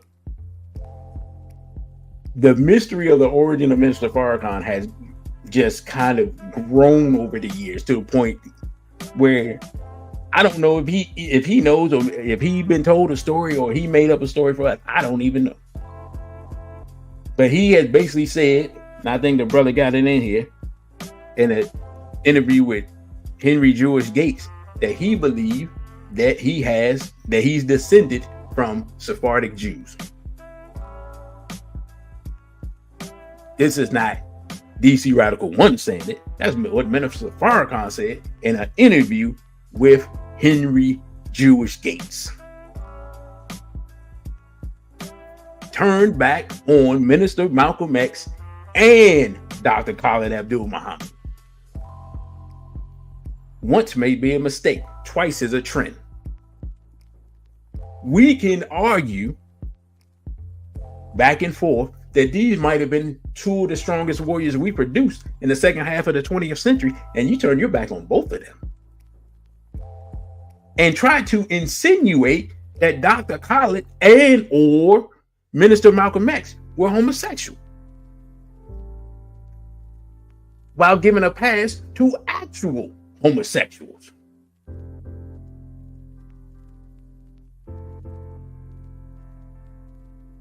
Right? Allowed LGBT activist Cleo Monago to speak at the Millions More movement in 2005.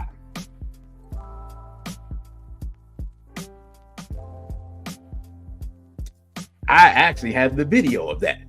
I'm going to play that again. The reason I'm going to play that again is because I remember it clearly, because I was about to go down there, and then I heard this clip, and I said, okay, I'm not even sure what this dude's talking about, but I know what's not going to happen. I'm not going down there. So for those who haven't seen it, check this out.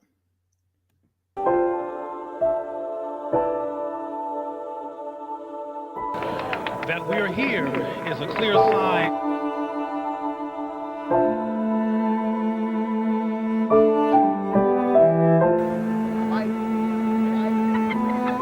Greetings, ma'am.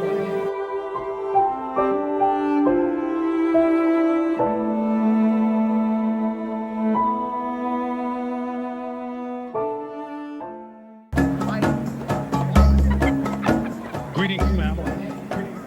My name is Cleo Monago. I'm the founder of the Black Men's Exchange in New York, Harlem, Los Angeles, and Atlanta. That we are here is a clear sign that the Honorable Minister Louis Farrakhan was very serious about inclusion. Our family is very diverse. And as a result of us not being inclusive of that diversity, sometimes we have had conflict that has compromised our potential as a people to be powerful. So I'm here to bring the perspective of a black man who's a same gender loving black man. And these brothers on my side are part of the organization as well. And there's many of us out in the audience. As we plan for the political and economic strengthening of our communities so that the framework for the Men More movement is not vulnerable to conflict, we have to take care of our people, because movements are made up of people.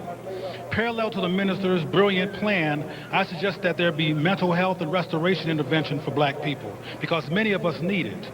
We need culture affirmation courses, because many of us do not know who we are. We need healing opportunities, particular to the black experience, that explicitly acknowledges our diversity, which would include same-gender loving sisters and brothers, non-religious folks, powerful women, people who are differently able physically, and others loyal to black unity, life, and success. That I'm up here indicates that the minister was very serious about us all coming together finally. I too am often called a black nationalist, particularly by the white gay community, because I don't identify with their way of framing us in this world. I don't have much time to talk to you. I wanted to talk about black manhood and how that affects us as black men in this world and turn us against us, because a lot of us are confused about who we are as black men, but there's not much time. But I will say that it's important that we be in dialogue as a people, that we actually engage us around our differences, because not talking with each other creates an internal war that has us destroying ourselves, that makes any agenda that we have for the larger community at risk.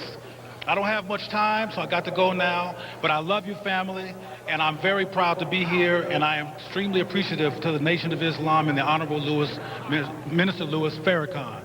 Thank you, family.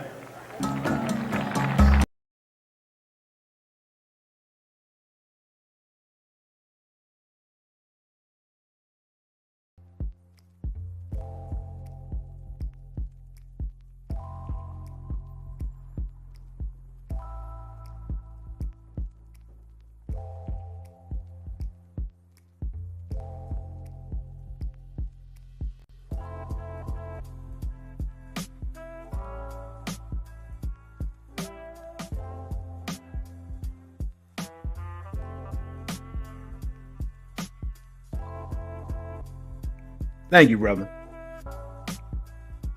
As I was saying, because I was about to go on a long rant and tirade, that was Cleo Monago talking about manhood and talking about we need mental health services. Well, he certainly was right about the mental health services.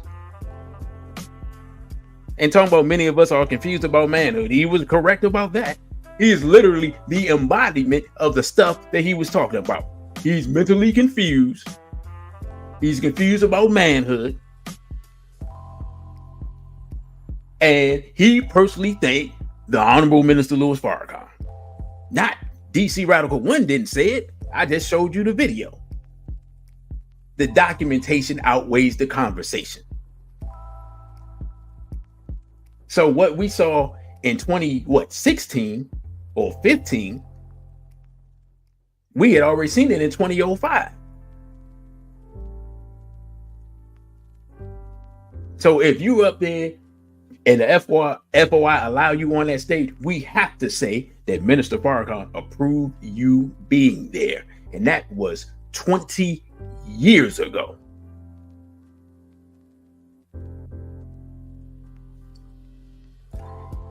Next, gave a speech protecting Eddie Long while he was accused of violating young black men, and magically appeared in a picture with Africa Bambaataa and allowed or ordered Minister Wesley Muhammad to attack SBPM, the Straight Black Pride movement, after SBPM helped organize a protest against pedophilia in the black community in Harlem, New York. I know because I was there.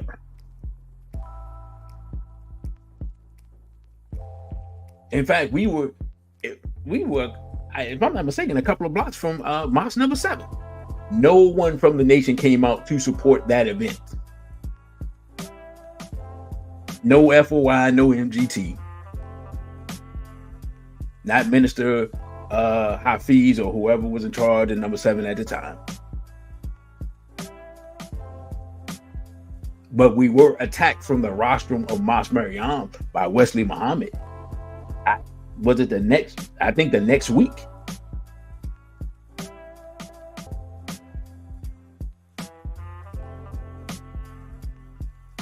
Africa bang booty. We have reiterated that ad nauseum.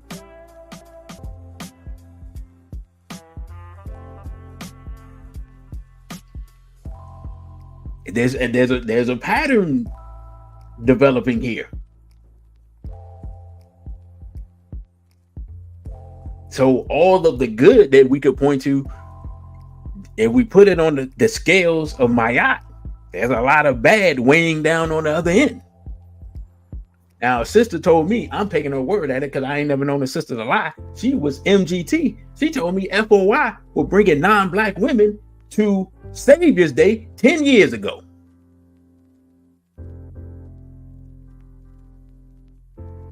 But the devil's 100% weak and wicked and will not keep and obey the laws of Islam.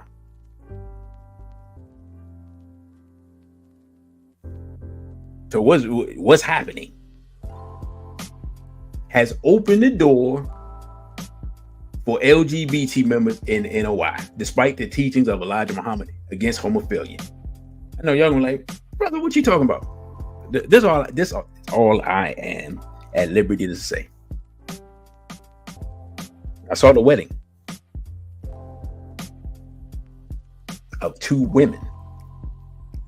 One of them supposed to be a member of, is MGT, married another woman.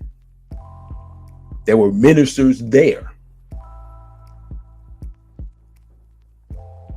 So either somebody needs to inform Chicago or Chicago co-sign it. I don't know. So for those, anybody in the NOI that stumbles in here and hears that, I ain't making it up. You can do your investigation yourself. You should be able to find out quicker than I found out.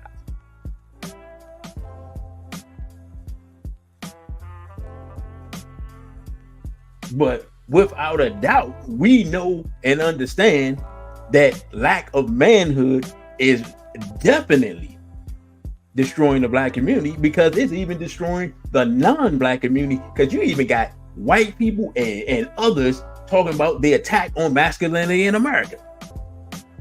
But like I talked about last time about the canary in the coal mine, if they had paid attention to what was happening to us, they could have prevented it from happening to them, but they are too late.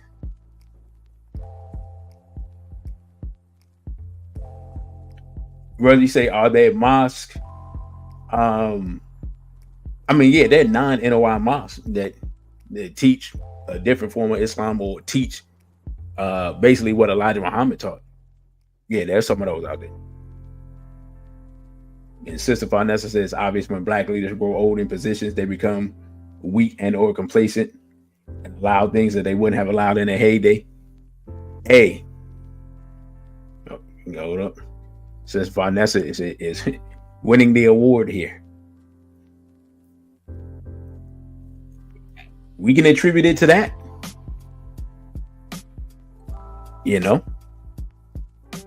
Something ain't right. Quote Keith Sweat, something just ain't right. Malcolm X used to do teaching against homophilia in the temple. Right? So what happened? So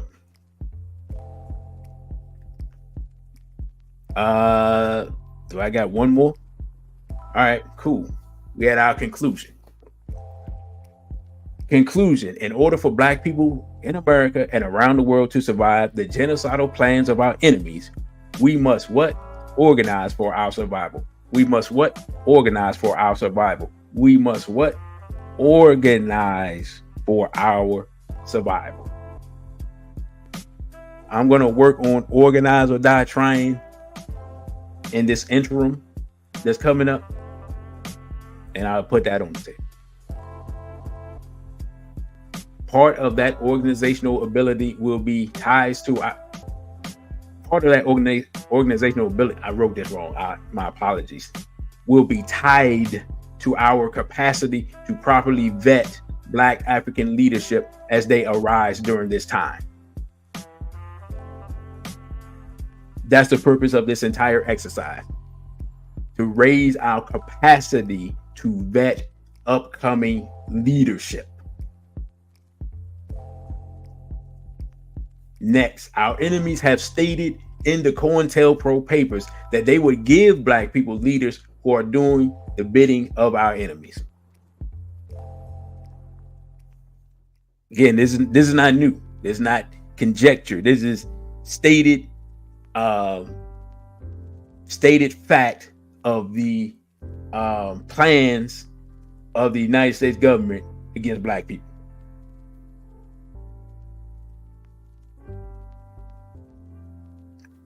Lastly, real Black leadership must be supported and protected so that they can carry out their duties to the race. Those leaders must also be accountable to the people. Let me make sure, and hold on. Let me take this down so I can make sure that is nothing else is there. Excuse me, my bad. Those leaders must also be accountable to the people so that we can build trust in our communities. Right? Now, you can follow me on Instagram at dc.radical1, Twitter at dcradical_ONE, on OTWTube at dcradical1. That's a Black-owned platform. You can donate via Cashapp, $DCRadical1, and you can email me at dc.radical_1@protonmail.com. If you have donated $20 before and you want something different than, like you already have the Dr. College lecture, just let me know and I will send you something else. Just email me at the email address there. So I have one other thing to ask. If you have found value in this and you feel like this was a needed and valuable discussion, just give me some applause emojis or hand clap emojis there. Because I took a lot of time thinking about this. I wanted it to be balanced. I wanted it to be fair. I wanted it to be sincere. And I wanted it to be on point. And I wanted it to be of value to our community, not just now within these 2 hours, but moving forward as we continue to try to survive the next 75 and a half years of this century, so that we can move to the point of global dominion in the next century. This century right now is about survival because we're under attack. The next century is about domination. It's plain and simple. That's the only way we can ensure our survival, is get to the point where we can dominate. Because everybody else is trying to dominate us, and they're doing an excellent job of it. So I see that I do have a handful of people who have donated. I think there's a long list. So I'm just going to thank everybody at once. I see the donations. If you didn't get a chance to donate, you want to donate, again, $DCRadical1. I appreciate that. Also, I have a clip. It's about a 10-minute clip that's going to premiere tomorrow, I think. Brother, you got ripped off. Help me out. That tomorrow at 6 o'clock, 7 o'clock, around there. So on the YouTube side, look out for that. Also, I put up a poll about what type of content y'all enjoy the most or would like more of. You can find that on the YouTube page. So give me your opinion on that. I don't think I'm going to change what I'm doing much, and just might expand a little bit. And also, if you have not subscribed, please subscribe. Share this with you people that you know that you think would be interested in it, ask them to subscribe. Because again, now we are about 175, 80, something like that, away from full monetization. So we getting there, you know. So the more people that subscribe, the more people that help people subscribe, I greatly appreciate that. Brother Lee said you're in your own lane with this content. Thank you, brother. I'm skating the line between content creator and person who's just using this platform to do the work. At this point, I'm doing both. But you know, my goal is to get to the point where the channel finances itself, and I don't have to lean on the people as much. So with that, brothers and sisters, I thank you all for listening. I thank you all for subscribing. I definitely thank you all for the donations. Yeah, I will do that. I will do that, sisters. I hadn't planned to do anything today until today. So I was going to start my hiatus early, but this was necessary. So again, I thank you all for your support, the birthday wishes and everything else. I think this was needed, and it was enjoyable spending this time with you. With that, I say BB for ODA and straight black pride.